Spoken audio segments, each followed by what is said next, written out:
আজি অসমৰ সন্মানীয় মুখ্যমন্ত্ৰী ডক্টৰ হিমন্ত বিশ্ব শৰ্মাদেৱে কানাপাড়াৰ স্থিত খেলপথাৰৰ পৰা আজি নিযুত মইনা আঁচনিৰ যিটো প্ৰথম বাৰৰ কাৰণে চেক বিতৰণ কাৰ্যসূচী অনুষ্ঠিত কৰিছে।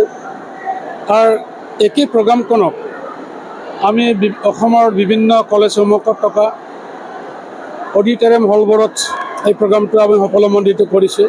ঠিক তেনেকুৱাকৈ আমাৰ গোসাইগাঁও মহকুমাটো গোসাইগাঁও সেই চহৰৰ লগত অৱস্থিত গোসাইগাঁও কলেজত আমি নিযুত মইনা চেক ডিষ্ট্ৰিবিউশ্যন কাৰ্যসূচীটো ইয়াত আমি সম্পন্ন কৰিছোঁ। অতিকৈ আমি প্ৰশংসা কৰিব লাগিব অসমৰ সন্মানীয় CM ডাঙৰীয়াক। আজি অকল ষ্টুডেণ্টসকলৰ কাৰণেও নহয়, অসমৰ বিভিন্ন খেতিয়ককে আদি কৰি আমাৰ নিবনুৱা যুৱককে আদি কৰি বিভিন্ন ফ্লেগশ্বিপ প্ৰগ্ৰামৰ দ্বাৰা সাঙুৰি লৈছে। তাৰ আগতে আপোনালোকে নিশ্চয় জানে যে এই একেখন খেলপথাৰতে কানাপাড়াতে CM ট্ৰিপলে যিটো চেক বিতৰণ এইটো হৈ গৈছে। যিসকল যুৱক যুৱতী নিবনুৱা যুৱক যুৱতীসকলে আজিৰ তাৰিখৰ চাকৰি পাবলৈ সক্ষম হোৱা নাই, তেওঁলোকক আৰ্থিক অনুষ্ঠান দিয়া হৈছে যাতে নিজৰ ভৰিত নিজে থিয় হৈ কিবা এটা কাম কৰিব পৰা যায়।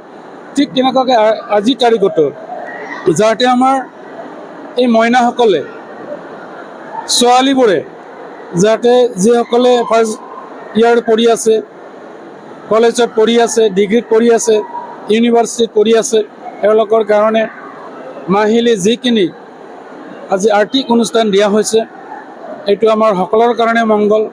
কাৰণ কেতিয়াবা আমাৰ গাৰ্জেনবিলাকে মাক দেউতাকবিলাকে অলপ টকা কেনেকৈ যোগাৰ কৰি দিব নোৱাৰে।